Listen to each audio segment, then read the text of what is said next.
Bismillahirrahmanirrahim. Assalamualaikum warahmatullahi wabarakatuh. Saya Cici Fatona dari kelas 12 Ilmu Agama 1 akan menjelaskan tentang contoh kasus pelanggaran HAM dan kewajiban di Indonesia. Contoh kasus pelanggaran HAM di Indonesia yaitu kasus pembunuhan Angelin.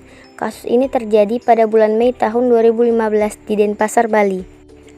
Angelin telah dibunuh oleh ibu angkatnya yaitu Margaret.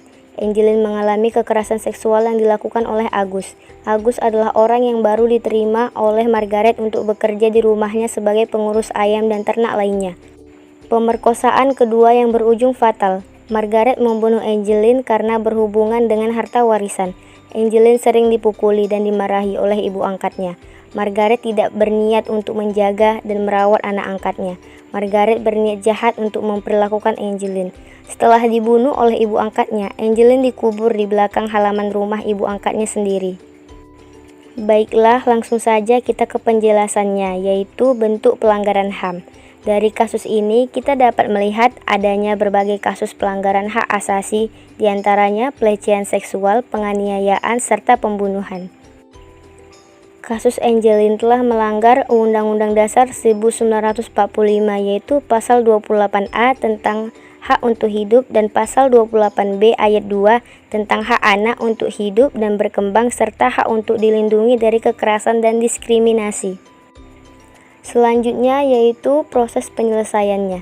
Ditemukannya mayat Angelin disusul dengan penempatan tersangka pertama pembunuhan yaitu Margaret dan Agus. Sidang kasus pembunuhan Angelin berjalan sangat alot hingga berlangsung selama 4 bulan. Setelah melewati proses yang melelahkan, pengadilan akhirnya menjatuhkan vonis 10 tahun penjara terhadap Agus dan penjara seumur hidup terhadap Margaret. Selanjutnya yaitu cara penanganan atau solusi agar kejadian pembunuhan seperti Angelin tidak terulang lagi. Yang pertama, bekerja sama dengan pihak sekolah, tetangga, orang yang dikenal, dan lain-lain sehingga hal itu tidak terjadi. Yang kedua, menurut saya Margaret harus mendapat pelajaran yang seharusnya diterima. Yang ketiga, menurut saya setelah kematian suaminya, jika Margaret tidak niat menjaga dan melindungi Angelin, lebih baik tidak perlu mengadopsinya. Dan yang keempat, menurut saya anak adalah generasi yang akan menjadi penerus di masa yang akan datang. Jadi kita harus menjaga dan melindunginya dengan baik. Baiklah, selanjutnya contoh kasus pelanggaran kewajiban di Indonesia. Sebelum membahas kasus pelanggaran kewajiban warga negara, kita harus mengetahui salah satu contoh kewajiban warga negara, yaitu seperti yang terdapat dalam Undang-Undang Dasar 1945 Pasal 30 ayat 1, yang mengharuskan setiap warga negara untuk turut berperan dalam membela negara.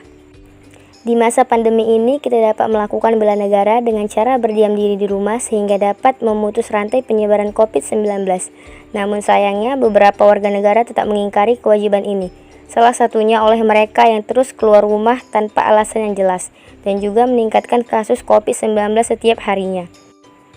Hal ini tentu saja berdampak buruk bagi pertahanan dan keamanan Indonesia.